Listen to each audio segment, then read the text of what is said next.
Hello, everyone, and welcome to another episode of the Belgian Football Podcast, the last one before Christmas. I know many of you probably still can't believe that Christmas is just around the corner, but it is. But thankfully, there's also some Belgian football around the Christmas period to keep you entertained when you don't want to spend time with your family, I guess. As always, my name is Ben Jackson. I'll be your host. And once again, I'm joined by Scott and Joris. Scott and Joris, how are you guys doing this evening? Hi everyone, hope you're all well. Season's greetings and all of that. And same here, merry everything there. I have new gear, so I hope everything sounds perfectly fine as it did before. We'll find that out soon. Yeah, not just new gear. Joris, I know obviously you people can't see it, but we're going behind the podcasting wall here, but he is sporting a Belgian Football Podcast hoodie, which does look rather nice.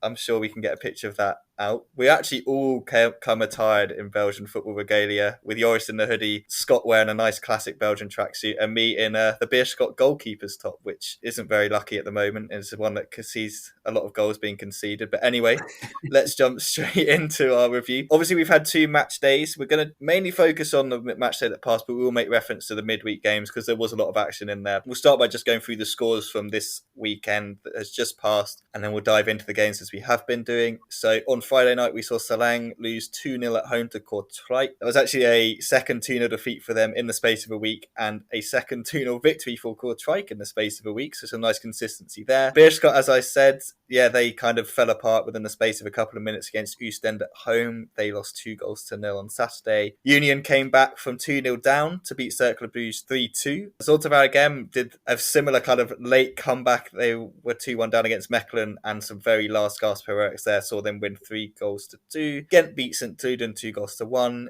Bruges and Anderlecht played out quite an entertaining 2-2 draw. Eupen somehow lost 4-0 to Charleroi at home. Genk and Antwerp drew 1 goal apiece. And to round it off on Sunday, Leuven beat Standard 2-1.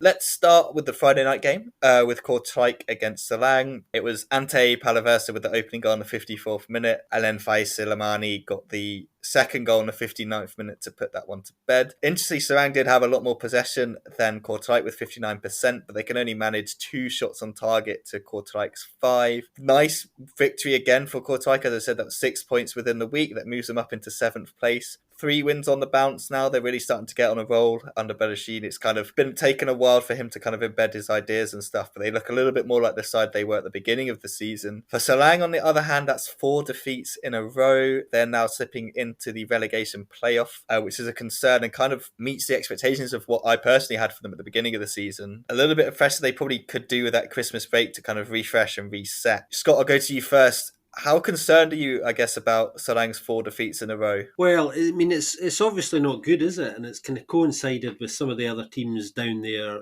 starting to kind of pick up some points, which has sucked them in a little bit more. I think this is a difficult one because I think they're obviously in a bit of a dogfight now, and I think that situation probably isn't going to change. But the one thing with Sarang is I think there is some firepower in that side, good enough to get them out of the situation that they're in. So I have bigger worries about other sides than I do about that. But I think, just for the sake, I think, of morale, I think in the camp, I think, you do need to pick up some points occasionally, even if you're not on a winning run. And at the moment, they're not even doing that, and they're conceding as well, conceding more than you would want them to. They've conceded 40 now, I think, which is almost double what they've scored. So even though I say they've got firepower, they really need to kind of start drawing on some of that now. They seem to have lost a little bit of the zip that they play with when they're playing kind of quite well, which is probably the biggest worry, because they're just not creating too much at the moment, and they're not great at the back. The back door's been opened far too much. Kind of not scored in the last couple, actually. So I think the fact that obviously there's still a 10-point gap between them and Beerschot, who are bottom, will relax them enough to be able to just kind of keep focusing on what they're doing. Zulte winning at the weekend there, I think, with their last gasp game against Mechelen, I think will have been a hard one for them to take, actually. But, they're only sitting a point above them, so they'll be looking forward to the rest, as you were saying, I think. Joris, what do you kind of think about Salang at the moment? Unfortunately, they seem to have lost their firepower a little. They lost the art of scoring. Last 3 games, they did not score any goal. And to come back to the more general question about well, I do think a lot of their season, well, how it will go on, and how, if they will be fine, we will know by the end of January, because the last 3 games in January are away against Sint-Truiden, then at home against Beerschot, and at home against Eupen. I suppose they are aiming for these games now. They have games against Mechelen and against Union before these games still, so these might be tricky games, but they will definitely be aiming for this end of January games to get out of the relegation zone for a while and then see it on from there. If they don't rack up any points there, I guess they are in trouble. Well, considering Beerschot being far behind though, but at least for playoff spots. Yeah, I think you've picked on an interesting point there. In that kind of relegation battle, is like the longer Beerschot are not picking up any points, the more likely it is we're kind of even not even thinking about that relegation spot, are we? In terms of the automatic, we're just kind of thinking they're all kind of scrapping it out to avoid that playoff spot. So it'd be interesting if they don't pick up those points and Beerschot were to suddenly start picking up points, which they seem to have stopped doing now, as to how the dynamic changes. Joris, another one just quickly for you. Let's kind of switch over to Kortrijk. I've been quite impressed with them in terms of dealing with the injuries that they have in the kind of striking department, that they've still managed to put 2 goals in each of their games and over the last 3. Obviously, Pape Gay is out with a meniscus injury. I think he's scheduled maybe for like late February. Aliu's been muscle injury since he's come in. And you got Herman, who they brought in, who's been injured quite a bit. Obviously, they're starting with Badamosi at the moment. Thankfully, they've got Selemani. Obviously, we've got AFCON coming up. I think he probably will be called up by the Comoros Islands. I can't imagine they wouldn't want someone like him in the squad. Are you concerned if you take him out of the team for that kind of period in January, they'll struggle to find the back of the net? Yeah, I think that's definitely something that they need to think about. Selemani is definitely the focal point of their play, even if everyone is there. So yes, they do rely a bit too much on Selemani for the goals, I suppose. Luckily for them, like, they're actually having quite a good season, so I'm not sure if they expect much more than what they are right now. Maybe they can miss him for these few games. I do think they might struggle a bit when he's absent. I think they've got some interesting fixtures coming up. I mean, after the break as well. Ones that if they win, I think they could almost see their season out, which seems like a mad thing to say. But I mean, they've got Eupen coming up again at home. They've got a home game against Sint-Truiden right at the start of February, and then immediately after that, the following week, they're away to Beerschot. Now, the Sint-Truiden, Beerschot, and Eupen games are games that if they could win those or get, I don't know, say 6 points out of a possible 9 from them, they would be absolutely delighted with that, because there would be more than enough daylight between them and I think the teams below them that need to really start picking up some points if they're going to suck somebody like Kortrijk in. So I think as long as they perform well, I think into early February, then I think they can really say that they've had a brilliant season and will probably be well safe. And one thing I now wanted to touch on, because I had forgotten about it, but like, of course, if they would advance in the cup to the semifinals, the first leg is somewhere in the beginning of February, so he might miss that. Maybe that's then even a fixture that they will miss him most if they advance, of course, provide they advance against Anderlecht away, so never gonna be easy for them. Provided they do advance, then that's probably the fixture they will miss him most. Yeah, no, definitely. And it's also kind of how far the Comoros Islands go. I guess in their actual group in AFCON, they've got Gabon, Ghana, and Morocco. I mean, that's 3 big teams. Ghana, not as big as they used to be, but you'd expect them to be the Comoros. Morocco, very, very good side, and then Gabon, like, on their day, can be quite decent. So yeah, it depends how far Selemani goes. But at the moment, he's 9 goals, 4 assists. Last season, he got, I think it was 8 goals and 7 assists. So he's on track to absolutely smash that, and he'll definitely be of interest to many clubs in January and in the summer. Let's go to Beerschot then, shall we? They, as I said earlier, they played Oostend at home. Kind of like a familiar feeling for them, just couldn't find the net, despite, I think they had like 13 shots, only 3 on target. And in the space of 2 minutes, the game was lost. Thierry Ambrose with the opening goal. Bit of a pinball in the box, wasn't really cleared, and he kind of smashed it in off Van Hummel. Literally a minute later, Beerschot lose the ball in the central of midfield. Maktar Gay running through, absolutely dummies one player, rolls it round another player, and then smashes it in. Steven Fortes then makes it interesting by getting sent off in the 74th minute, but Stipe Rajic is like, let's play with 10 men as well. Gets himself sent off in the 81st minute. Big win for Oostend. One that they'd have expected to get, but even then, when you're expecting it, it can be quite difficult. I'm sure their fans will be a little bit more relaxed. And despite kind of their iffy form, they're in 11th place, kind of in that mid-table spot. 23 points. That stops a run of 2 defeats in a row. Beerschot, as we said, that's 4 defeats in a row now, and we don't know whether they're going to get awarded the win against Standard Liège. So that game was meant to take place in the midweek, but it didn't because of police strikes in the area, so that didn't happen. They've appealed to try and get the points, which you kind of understand, but also it's a bit like, well, is that really Standard's fault that happened? The game is going to potentially be replayed, and I think it should just be played, just play the game, try and win the actual game. Guys, are you writing Beerschot off completely now? I'm still, part of me thinks they could do it, but that sort of a result, that sort of game at home against Ostend, who are struggling, was one they really should have won. My feeling is January is really important for them. And just in terms of who they might bring in, I mean, that's the only thing that for me might change it slightly and might make the difference between them making that playoff spot. That's going to be huge for them. They need at least a couple of decent players to come in. Somebody who can try and help Shankland out. I thought they played reasonably well at the weekend. Didn't really create very much, obviously, as they haven't been all season. Really, really struggling. It was actually a very, very scrappy game.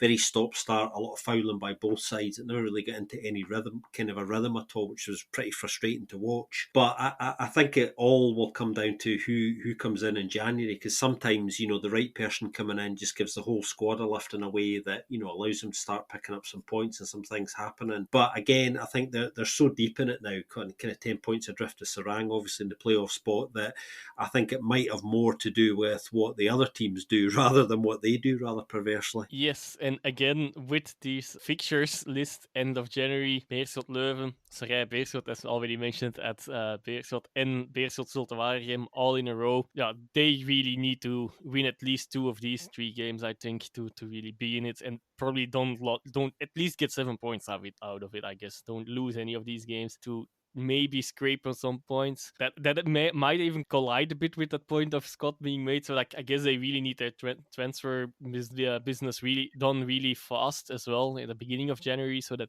players that are coming in already can make a difference in these games. Because if they don't and they keep on being in a downward spiral still, then it will get really tough, because there will not be many games against straight opponents anymore after that. And coming back to the game specifically, to Ostende actually, then already, or maybe jumping to Ostende, scored now as many goals away from home in 1 minute there than they had done in their last 7 away games together.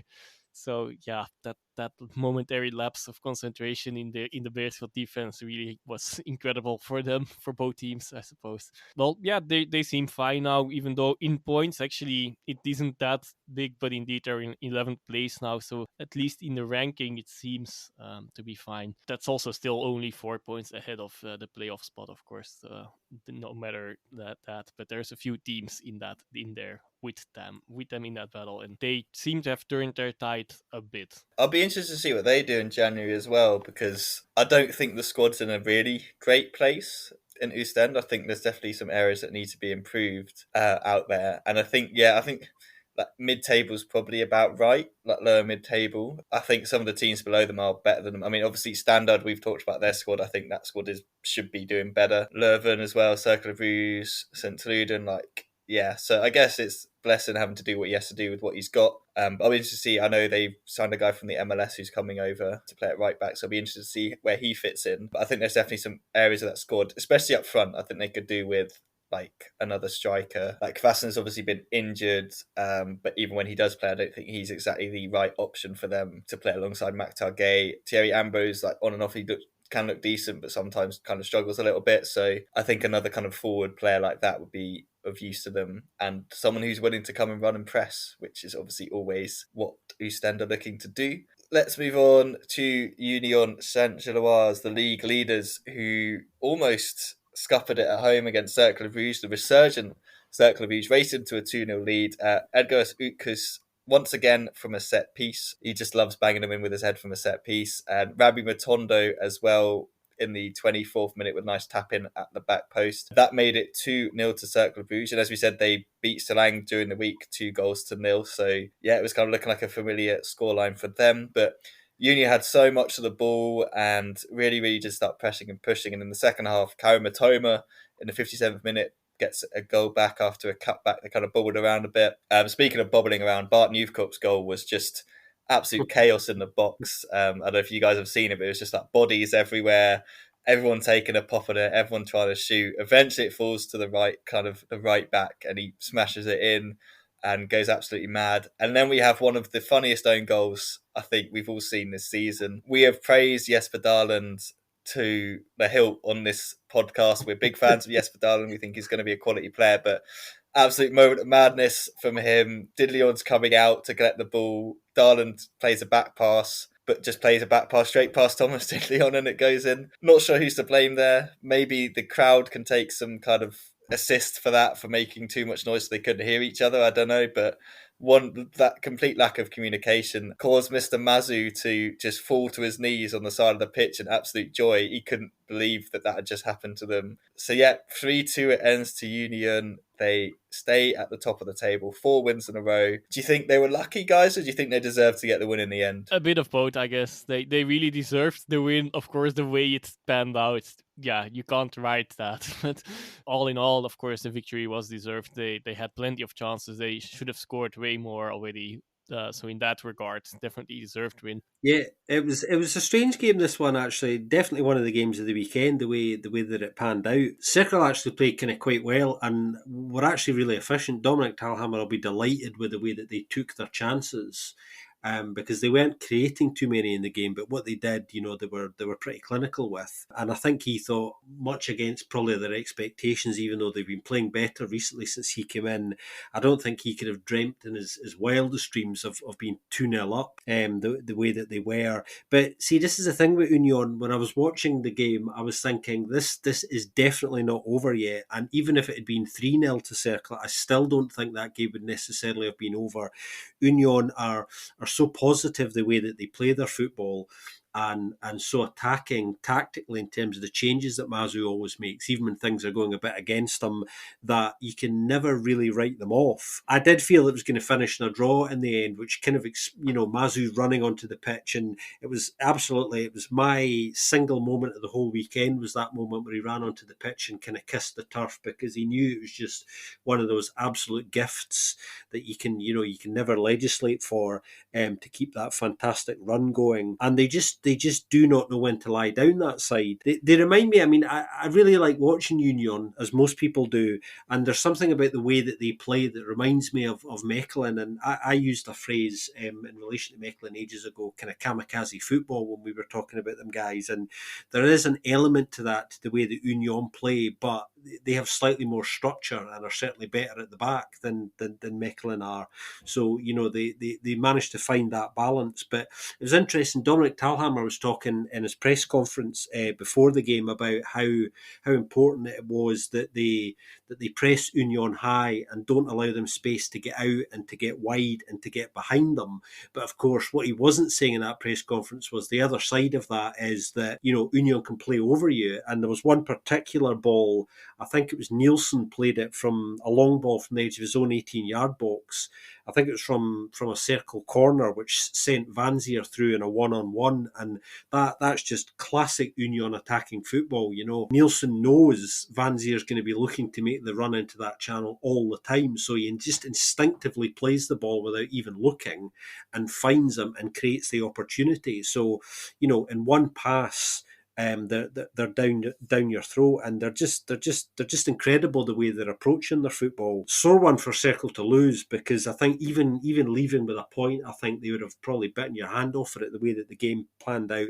And I feel really sorry for big Jesper Dahlund, as Ben was saying. We've been singing his praises a lot, rightly so, but in truth, he had an absolute nightmare in this game. He took a yellow card for a bad foul on Matoma, which he didn't need to make, which has then ruled him out of the big Bruges derby this coming weekend, which is bad enough in itself, actually, when he's one of the most important players to Cercle.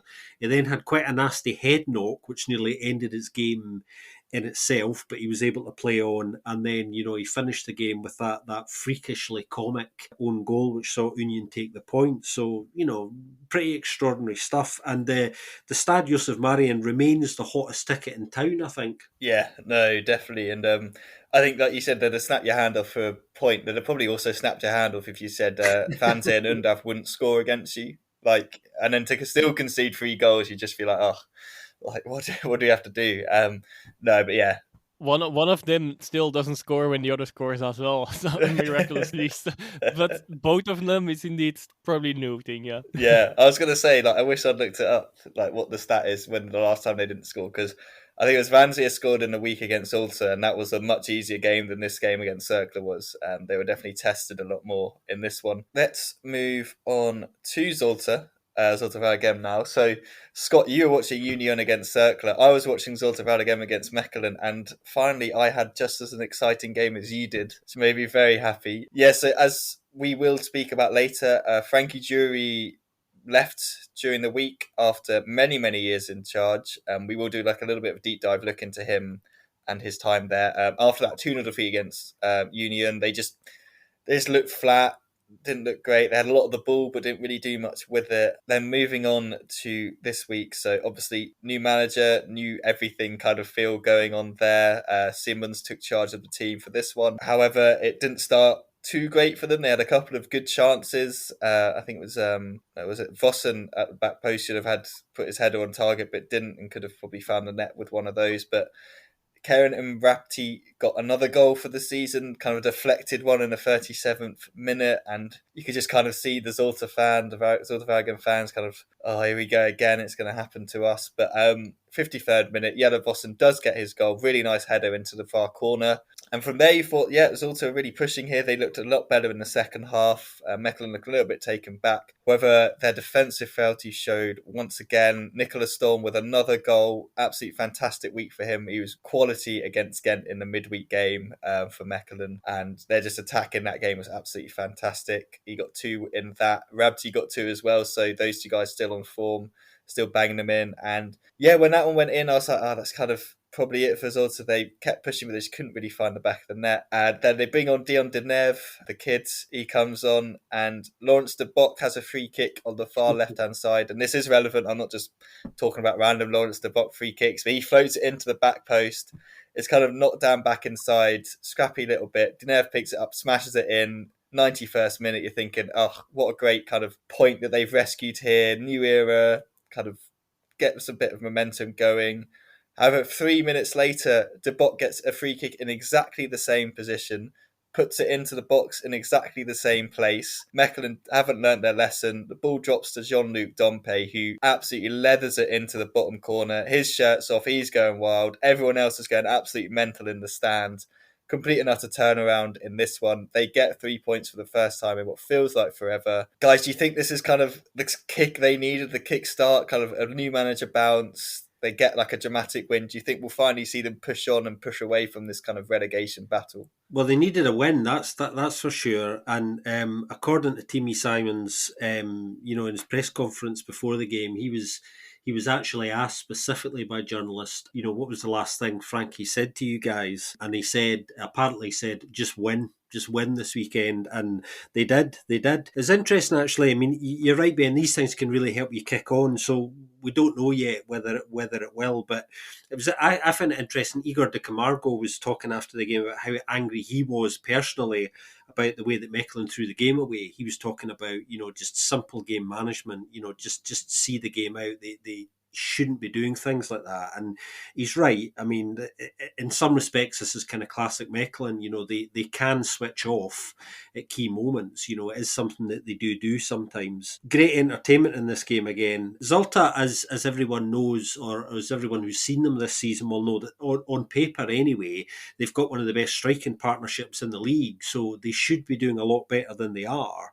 We'll talk a wee bit more in detail about Frankie leaving and the circumstances around that in a little while, but I think the first objective by the new coaching staff, or should we say the not new, but the new boss coaching staff has been achieved, and I think Zulte have more than enough about them to get themselves out of this trouble and address the long-standing defensive problems. So I'm less worried about them now because they've made the change than I was last week. That's for sure. Again, games against in the end of January. Club Brugge, Zulte Waragem, Leuven, and Beerschot, Zulte Waragem.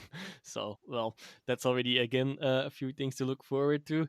Also, an interesting fact about the last 5 games Zulte Waregem have played, including a cup game. The 3 of them ended at 3-2 for the home team. Whenever Zulte Waregem played at home or away, doesn't matter. Eupen, Zulte Waregem 3-2, Anderlecht, Zulte Waregem 3-2, Zulte Waregem Mechelen 3-2. Then in between there were Club Brugge 3, Zulte Waregem 0, and Zulte Waregem 0, Union Saint-Gilles 2, so another 3-2 if you combine those. Okay, that's a bit of rubbish, never mind. But there's still a lot of goals in the games with Zulte Waregem, definitely, and they do concede. And for the betting man, maybe it's interesting to know. put a over 2.5 for teams like a home team in the Zulte Waregem game. And the 2 or over 1.5 is for the away team or anything.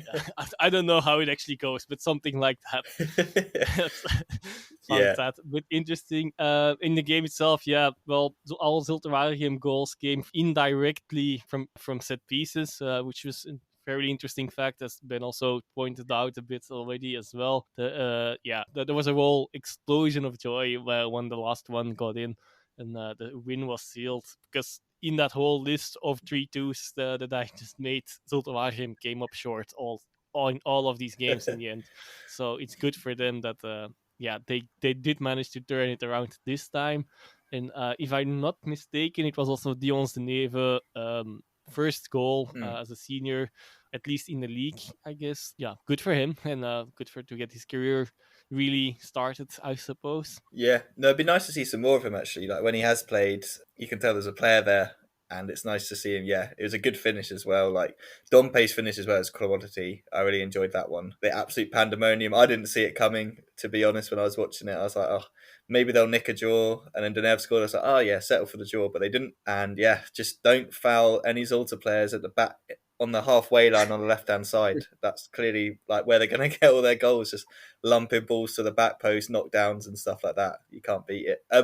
Let's move on to Ghent. They were on the wrong end of Mechelen during the midweek. 4-3. That was an absolute crazy stellar game there. They hosted St. Truden. As I said earlier, they won this game 2-1.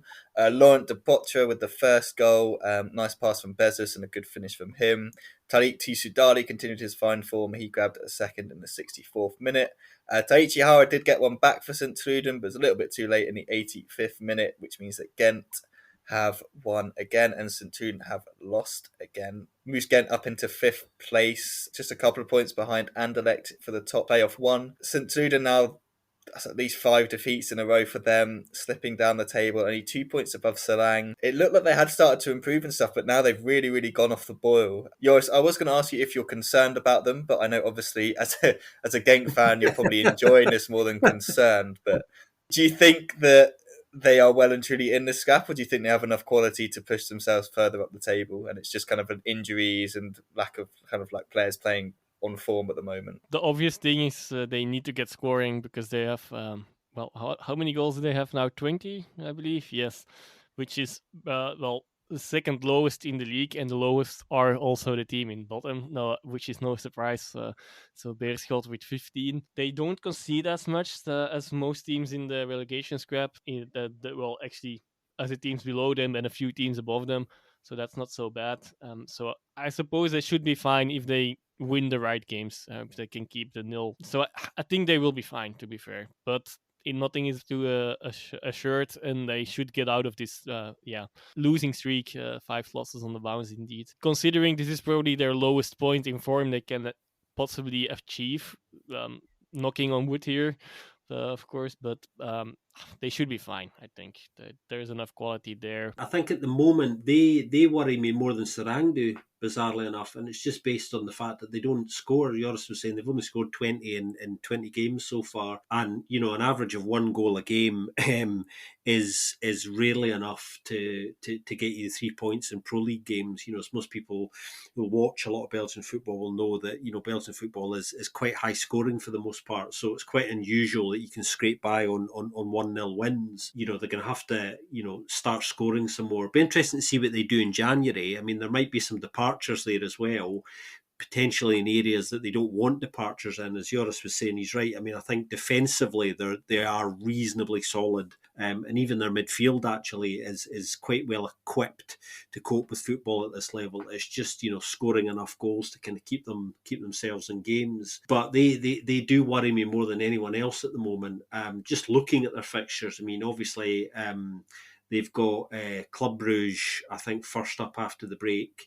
On the 15th of January, and then they're at home to St-Rang before they go to the Bossel, and then they're at home to Charleroi. So although there's a key game in there, the Sarang one being a massive one, I think the fixtures around that are not ones I see them necessarily picking up a lot of points in. So yeah, I think much like Sarang and Beerschot, I think January is going to be really important, and I think it could be the difference between bringing in the right player and not that might make the difference here and then, rather than an upturn in form. Yeah, no, definitely. And like as you guys are saying, just looking at kind of the stats, top scorer Christian Bulls with 3, top assist Christian Bulls with 3. He probably wishes he could just pass to himself and get all those assists from that. Yuma Suzuki, we've spoken about a lot as potentially going in January, but 1 goal this season, and since he's come back in 10 matches. I mean, lots of teams will now be looking at and thinking, well, was that last season just kind of like a one season wonder and like an outlier? And actually, he's not done his kind of prospects of leaving any good by A, kind of not being around at the beginning of the season, kind of not wanting to play, and then B, by deciding, okay, I'll come back and put some goals in and kind of go in January to not putting the goals in and stuff like that. So interested to see what happens with him. I'm not sure whether he will get the move he wants in January, and I'm not sure whether St. Truden will get the money they want in January for him as well. So it's going to be interesting to see kind of how that plays out, because I think we all kind of presumed he'd go in January, they'd use that money to reinvest. Maybe that won't be the case. We shall wait and see. Let's move on to a team you just mentioned, Scott, which was Club Brugge. They beat Leuven 4-1 in the midweek, which was probably not as the game shouldn't have been like the scoreline was quite flattering. I think we'd all agree. I think Leuven really did push them and had quite a few chances and really like took the game to Club Brugge. It was just that little bit of extra quality that the away side had there that got them through that.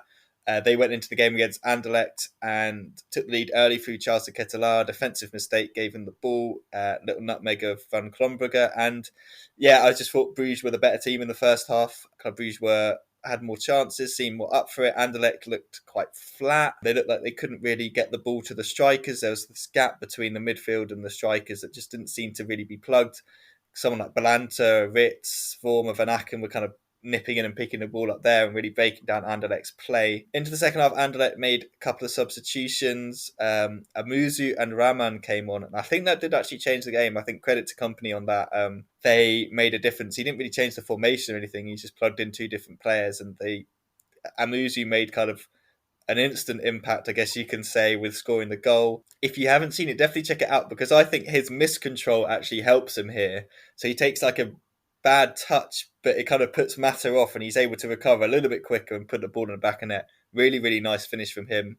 7 minutes later, Wesley Hoot makes it 2-1. It's kind of like a absolute miss kick, I think, from Kwame. Falls to Hoot, who hits it against the defender and then absolutely leathers it in. And in classic Wesley Hoot style, then goes to piss off the Bruges fans behind the goal, gets himself booked. And you're just like, that is just the sort of bloke that who's going to do that. He just loves playing on the edge. And I think, yeah, I kind of quite enjoy that from him.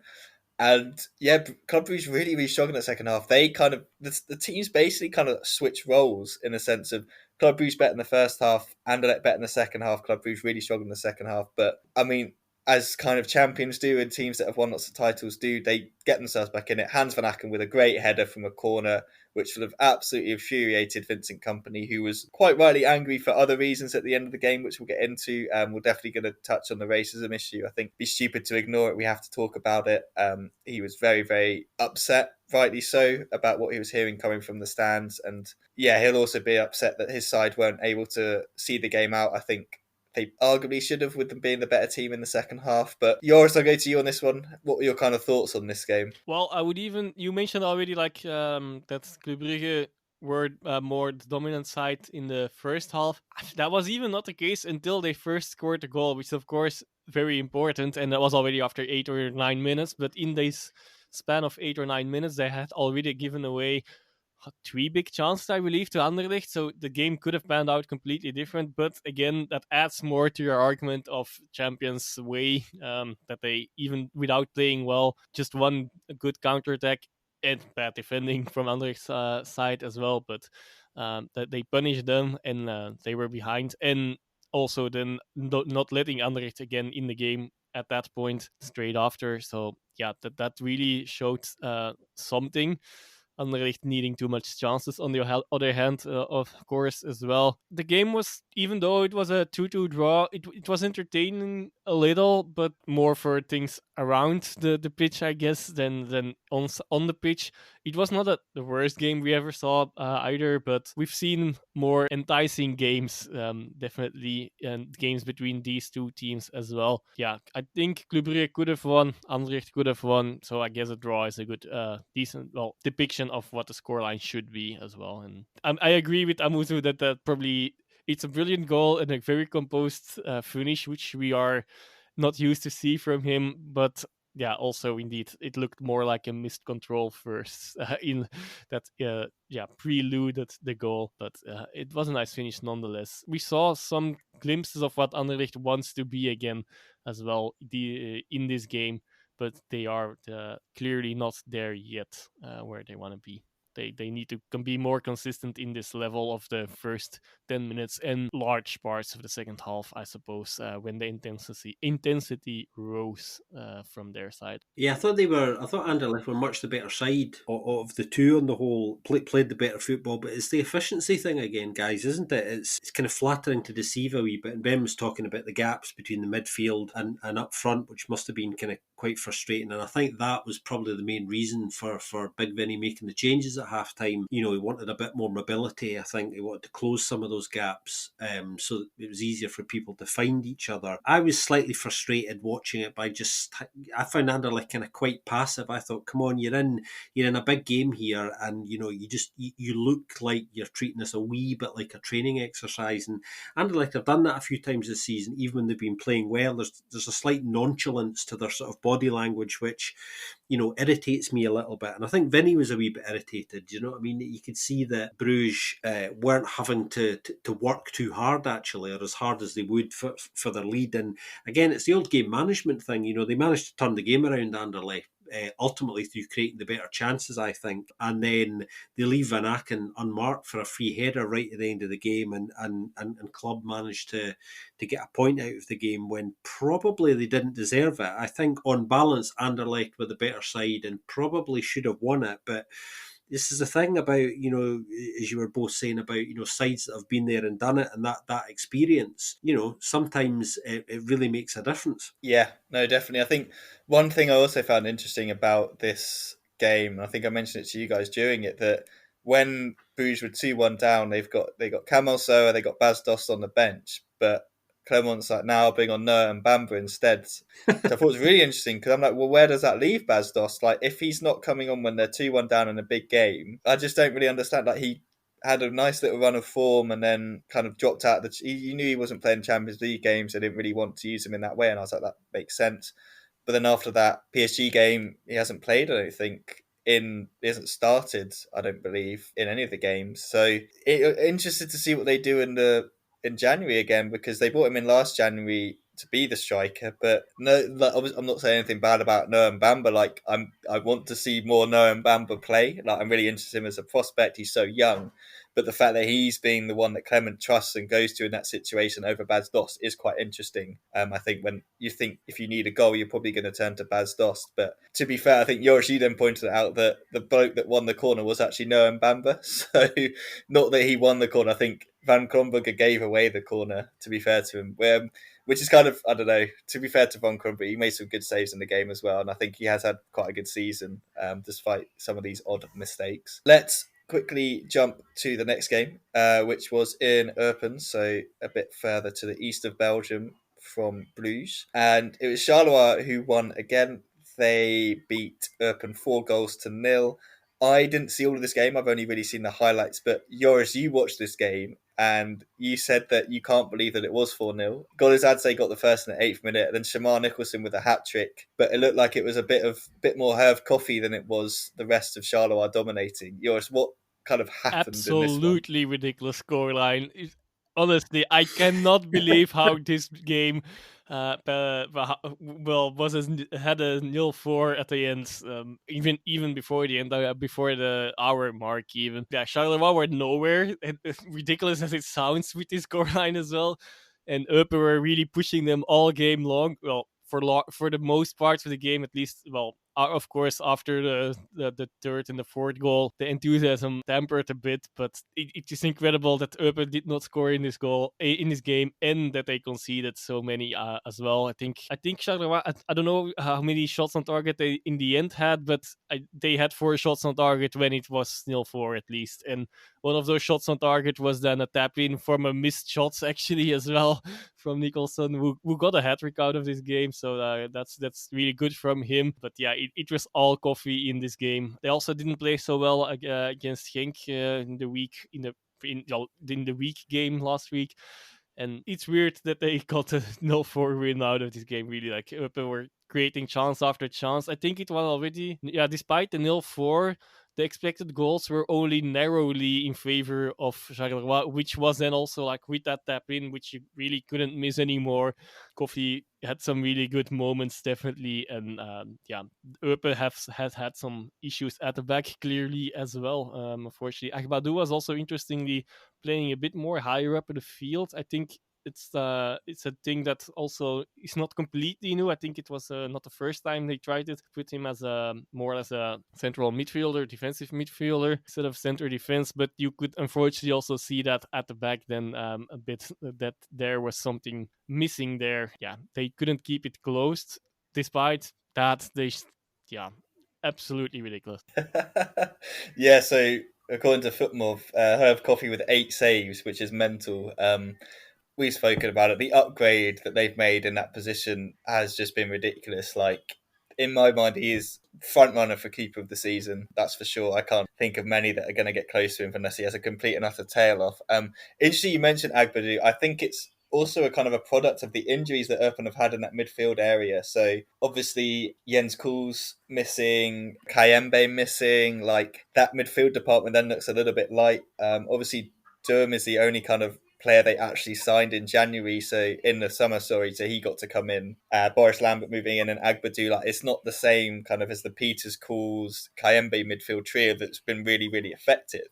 But also, Scott, it has to admit, like, Eupen have been quite unlucky this week to come away from 2 games by the sound of it with absolutely no points. They were great. I thought they were really, really good against Antwerp. They really pushed them in the midweek, but lost that game 4-2. But if you haven't seen the highlights for that game, you really do need to go and watch Sidibri Keita's goal, because it is absolutely ridiculous. It's an absolute rocket, and it deserves a lot more attention than it probably has been getting. And again, during that game, I think they missed. Yeah, they had no Calls, no Kayembe, but like, fair play to them. They really are pushing. They really are trying to get points. So you can't fault them. But I think you'll probably agree, I guess, that they're going to be okay because they've got quality in that side and they've got players coming back. Yeah, I think they'll be okay. And on the subject of that goal, actually, we've seen quite a lot of good goals over the last 2 or 3 weeks. Some absolute crackers, but that one might just be the best of the lot, and definitely is going to be a goal of the season contender. That was, excuse my French, fucking outrageous. It was one of those ones where, the opposition bench surely has just got to get up and just applaud. I mean, you can't do anything against that. It was just an extraordinary hit. Eupen are playing quite well still. They shouldn't be disheartened about. They're on a slightly dodgy run of form, certainly in terms of picking up points, but they're still playing well. That's the encouraging thing. Interestingly, today they did come out and say that their winter training camp, they were planning on going to Doha as a squad, but they announced today officially that will not now be happening. They'll not be travelling anywhere for reasons that we can all understand. I think that's the right decision. But yeah, I mean, still a lot of positives going on there, and if they just keep doing their thing, they will keep picking up points again. I think it's just I think one of their points in the season where they're having a dip where they're not getting the rewards for some of their play, really, but they'll be okay, I think. Yeah, I hope they start to play Conan and Dree again a bit more. He's kind of dropped off a little bit and just been used as a sub, which is a shame because we've been fans of him on this podcast, and he's still a young player, so it'd be nice to see him get a little bit more game time, a bit more starting. Stefan Kramer's the boss, and he does what he wants. Let's move to Joris's side. Genk against Antwerp. Pretty big game. Obviously, Genk coming off that midweek win against Charleroi, turned that one around, much to Joris's delight, I'm sure. Took the lead in this one. Big Paul Onuachu in the 32nd minute, putting them ahead. But Victor Fischer equalised in the 82nd minute. I think it was another Manuel Benson assist.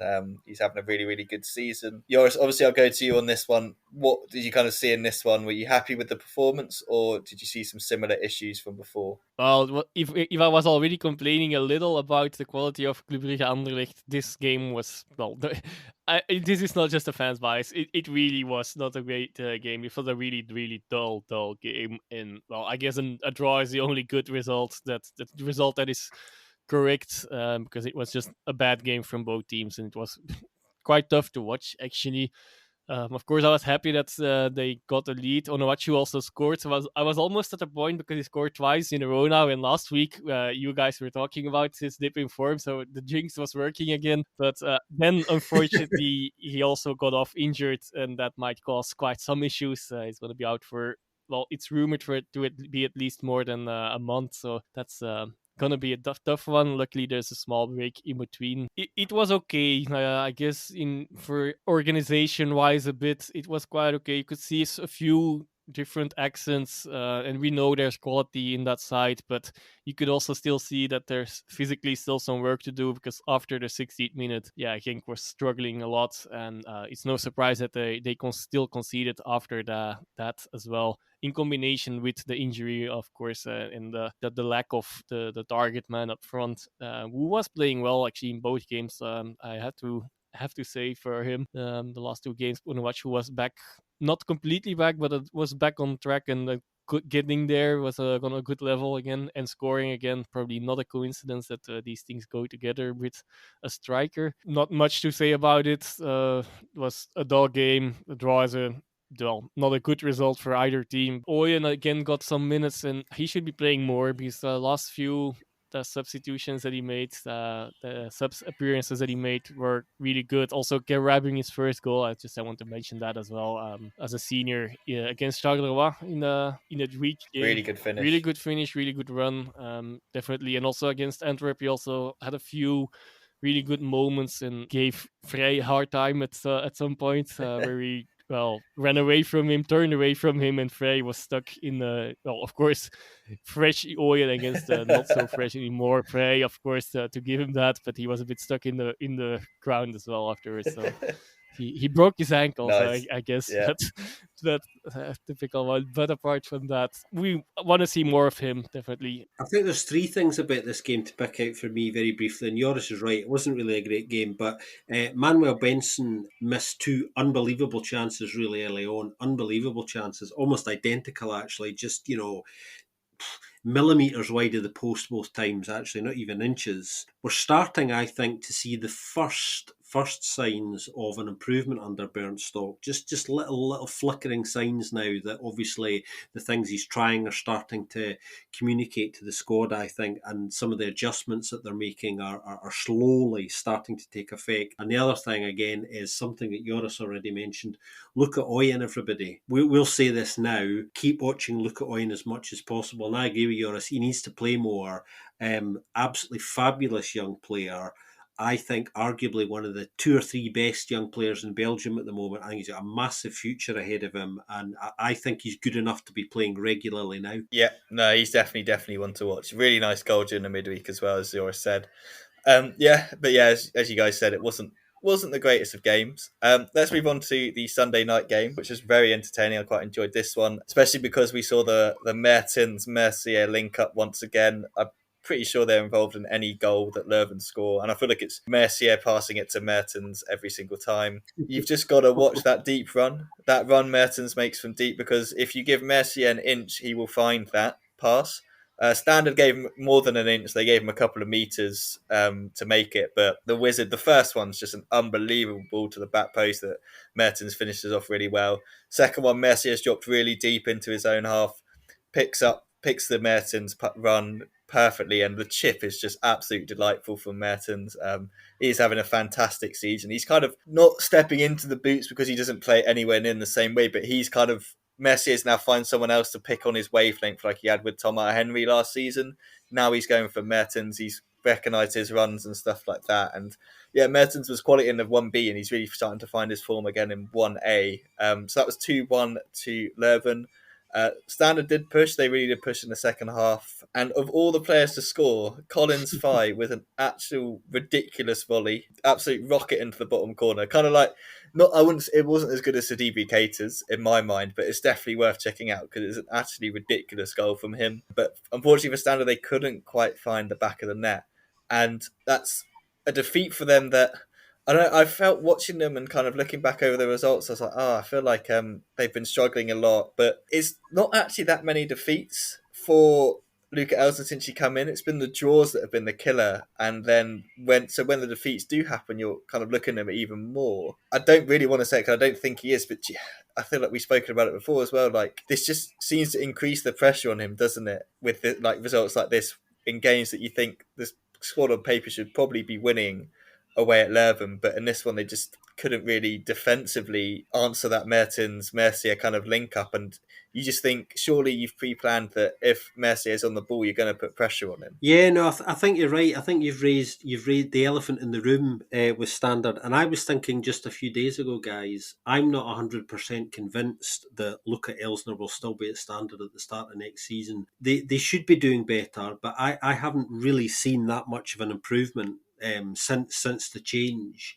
Yeah, they're not losing that many games, but they're struggling to score. January, again, they're another side that January is going to be massive for. I think he's going to be allowed to bring one player in. There's the club have said publicly that they're prepared to sanction one sale. So it'll be interesting to see who he does go for, because I was pretty certain that he would try and bring Fayez Selemani in, but obviously he extended his contract, so I'm not sure Standard are going to want to pay the sort of fee they would need to get him in. So that's going to be key for them. But yeah, I'm not convinced Luke will be there at the end of the season unless things change kind of big time, because there's no signs of movement in the right direction. It's kind of, there's an element of Groundhog Day there. Yeah. No, definitely. I think maybe, I wonder if he's looking back and thinking, I wish I'd stayed at Kortrijk. But I think when an opportunity like that comes up with a club like that, you kind of do back yourself to go and do it. So hopefully January will go well for them. They can pick someone up that make a difference. But kind of the loan players they brought in haven't really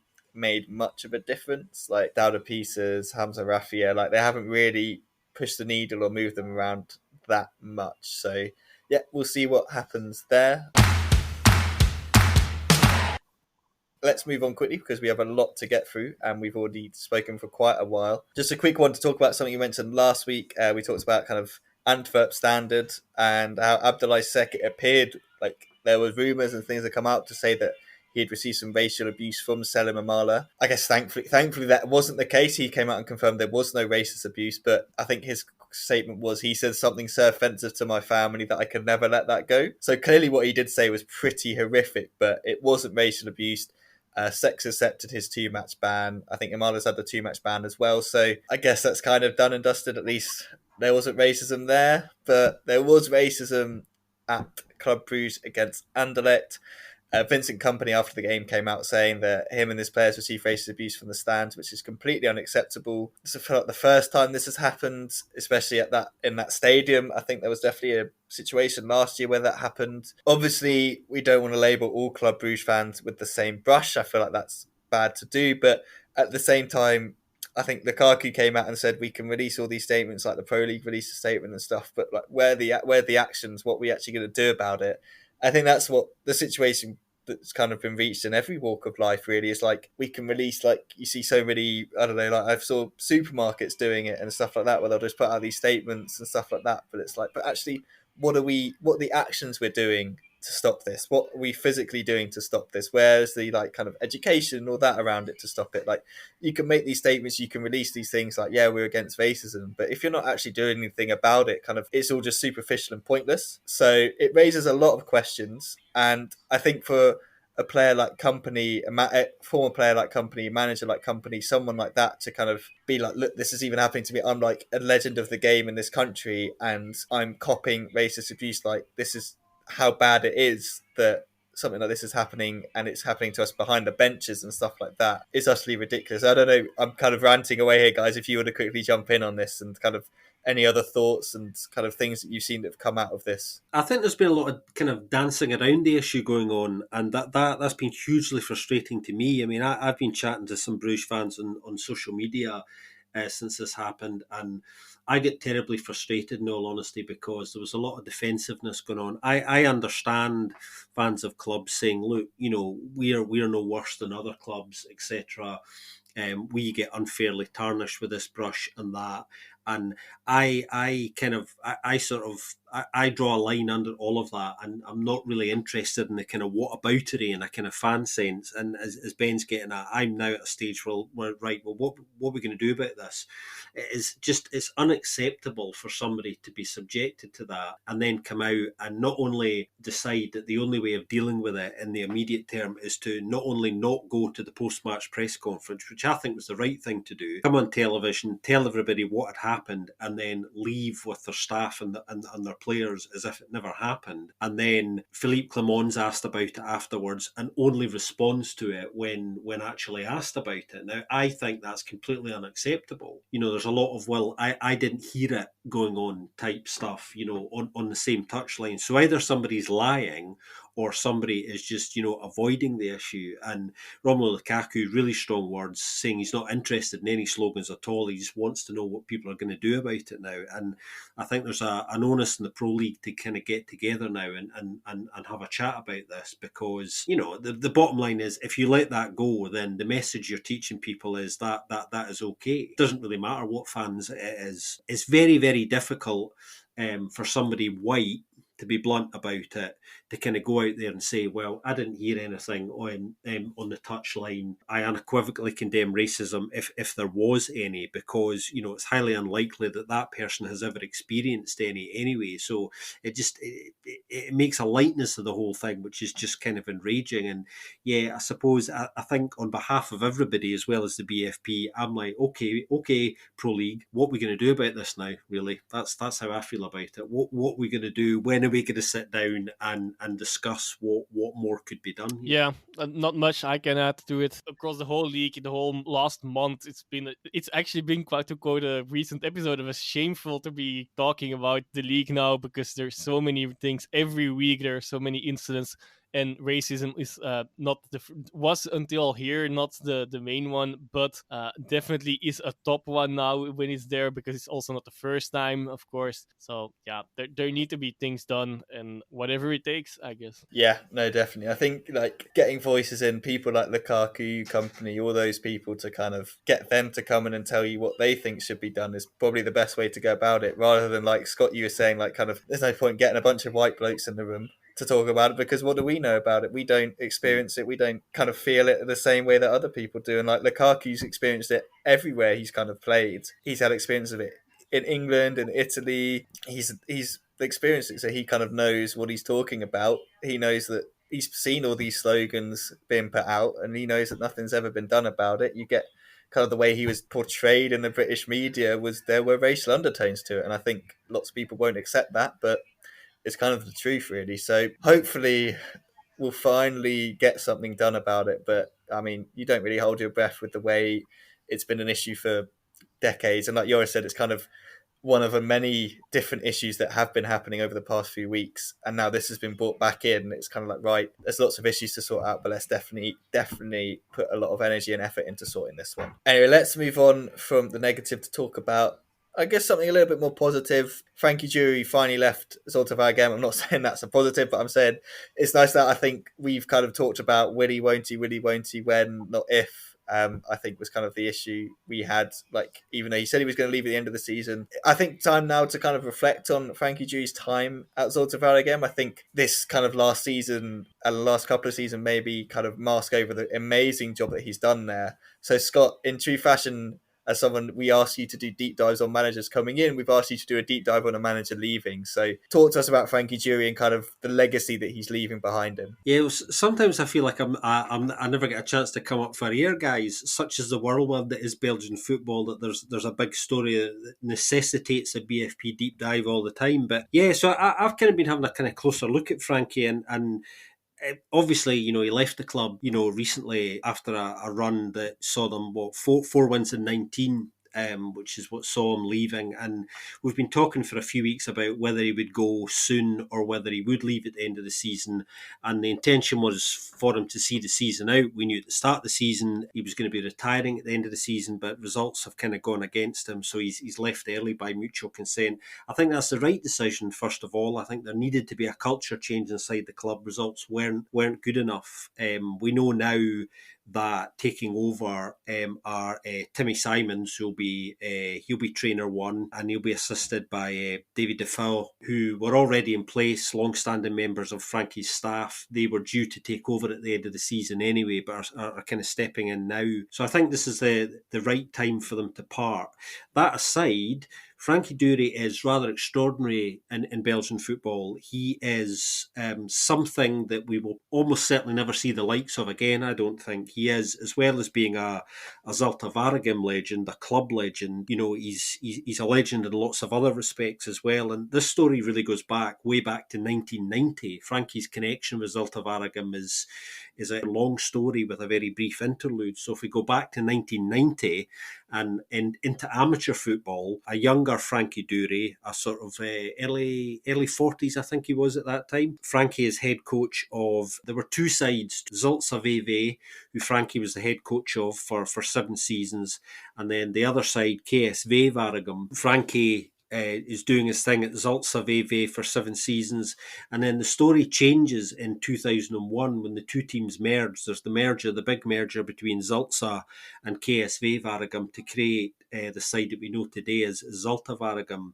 And this is when the rapid progression through the amateur leagues and successive promotions starts. And then in 2005, Zulte are promoted to 1A for the first time, which is, an extraordinary achievement, really, when you think about it. But when you look at kind of the key achievements over that sort of 20-year period, you have the promotion in 2005. Zulte win 2 Belgian Cups under Francky Dury, 2006, 2017. There's also there's 4 European campaigns in that time for a side of that standing, which is quite something. Four playoff 1 participations as well. He also is a winner of Coach of the Year. He won that in 2006, the same year that they won the cup. And then, of course, there is the 2012-13 season where they almost won the league in the last day. Slightly controversial Anderlecht equaliser, seeing the title go to Anderlecht instead of Zulte. So nearly winning a title as well, getting very, very close. Also 2014, he becomes an honorary citizen of Waragem as well. So, absolutely extraordinary kind of 20-year period, but for a brief interlude. I should mention, of course, 2010, he left Zulte to go to Ghent. Did quite well at Ghent for a year. Went there to succeed Michel Prudhomme, another Belgian footballing legend, and then was sacked after Ghent lost 6 of their playoff games. Slightly harsh. He then goes to the Belgian FA and takes up the role of technical director and head coach to the Red Devil under-21s for a short period before going back to Zulte as well. So aside from that sort of 18-month, 2-year interlude, Francky Dury is indelibly linked with Waragem, with the entire history of Zulte, and even predating that, as I was kind of explaining. I think the merger has a lot to do, obviously, with creating a bigger club and bringing fan bases together, hopefully, so you can kind of understand that. But it's an example of a merger which I think has been, on the whole, pretty successful. KSV Waragem, who I mentioned, they always played at the Regenbogen Stadion, which is now the Olindis Arena, of course, and then when the merger happens, That's where Zulte base themselves. But we won't see the likes of this again. And I've seen people this week calling him the Arsene Wenger of Belgian football, which kind of amused me. And other people, making parallels with Alex Ferguson's time at Manchester United. This is actually more extraordinary in lots of ways. One thing worth mentioning as well is we shouldn't forget some of the fantastic players that came through Zulte during Frankie's time as well. Just a couple of examples off the top of my head. Theo Bongonda, who's now at Genk. Everyone will know him. He did well at Zulte, got his move to Genk. Torgan Hazard as well, massive Red Devil, obviously.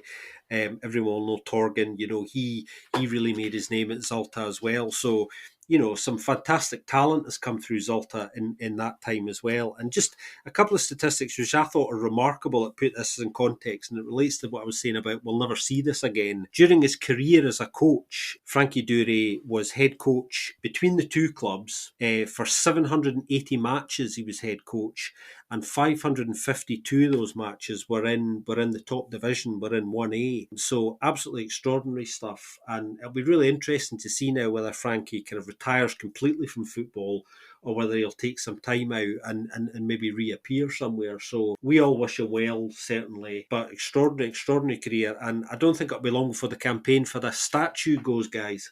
Most likely. I also want to add a bit more to the Ghent period as well. There was a bit of controversy there because in the midst of these playoffs, I think they started at it as a second. There were rumors that he had signed for Club Brugge as well, so that's a bit of more background of more reasons why, well, maybe these playoffs didn't go as well, and that would be a stick to fire him. Because these, I don't think it's even rumors. I think it was really close. As basically everything was okay except Club Brugge backed out in the end somehow. And well, then there was the sensitivities between Gent and Brugge. Definitely a really big. He made his name himself, but in the end, relatively big name, I guess, in Belgian football. That the one consensus, I guess, is also though that he probably should have retired from his position around 4 or 5 years ago. It's not been 1 year too many, maybe, but a few years.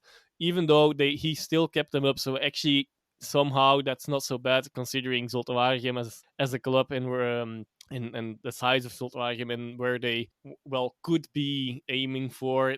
They're actually still in a good place, I think, in Belgian football. And just all respect for Dury, of course. Yeah, no, definitely complete echo what you guys said. And yeah, like Scott said, you're never going to see anything like this again in any walk of football, really, especially in like a top European league. I think you'll be very hard pressed to find anyone that lasts more than 3 seasons, to be honest. So yeah, kudos to him. Great to see kind of he leaves that legacy behind with Zulte Waragem where they are, and if they stay up again and continue to push on and kind of can have some more success, absolutely fantastic. One manager who's definitely had a successful season, and we've given congratulations to him on our social media account, but we'll do it on the podcast as well.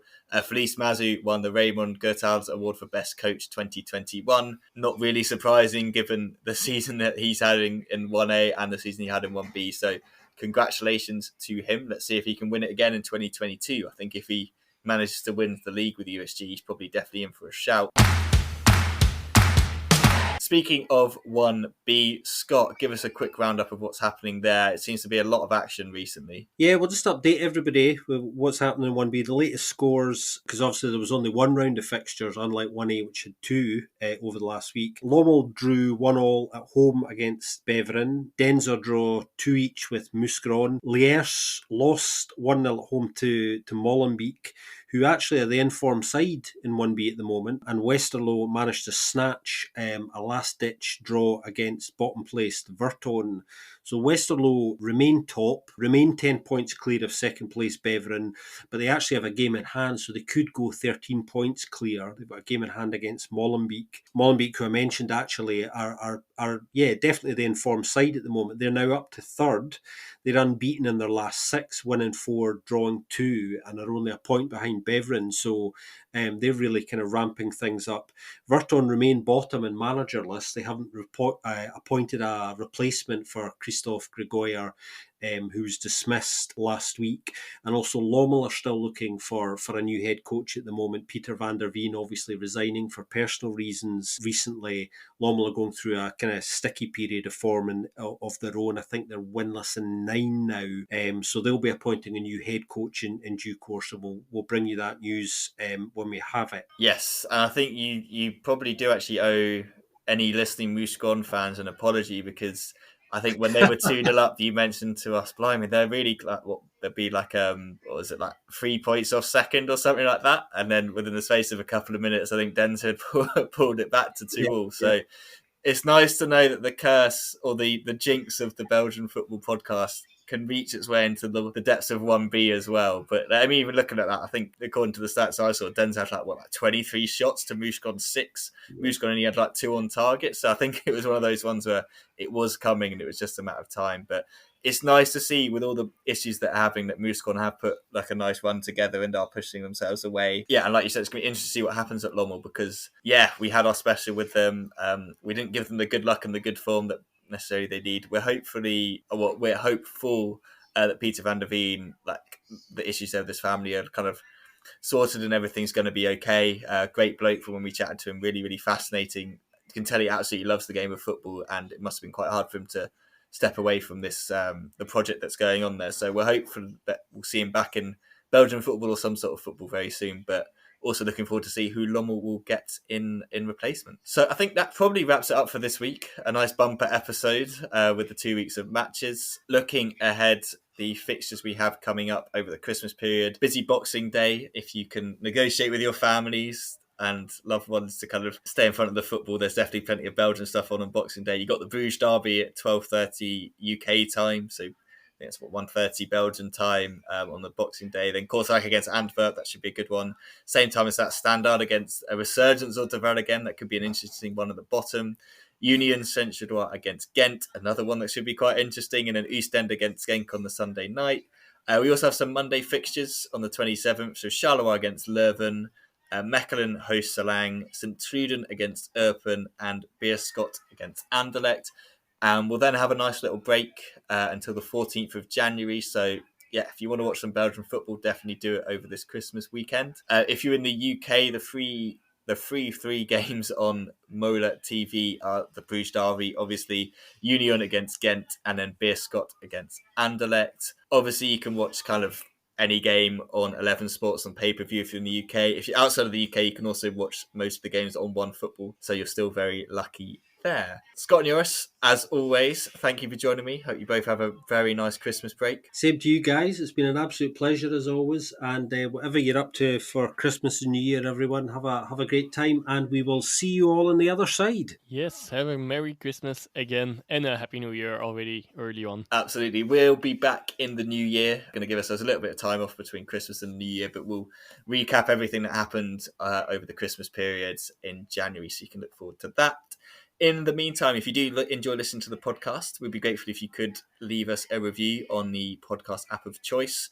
It's recently been added to Spotify that you can rate us. I think you just have to go onto our page, press on the 3 dots, and the rating button should be there. So if you are so inclined to use Spotify to listen to our podcast, we'd be really grateful if you could leave us a review. I think you just have to do it by stars. You can't say anything. But if you want to say anything, you can just get in touch with us. You can tweet us at Belgian Podcast, or you can tweet us all individually. I'm at BenJack94. We've got at Scott_Coin and at Joris_Beck. Alternatively, you can also email us. It's BelgianFootPodcast@gmail.com. Thanks once again for listening, everyone. We hope you have a happy Christmas and a good new year, and we'll see you very soon on another episode of the Belgian Football Podcast.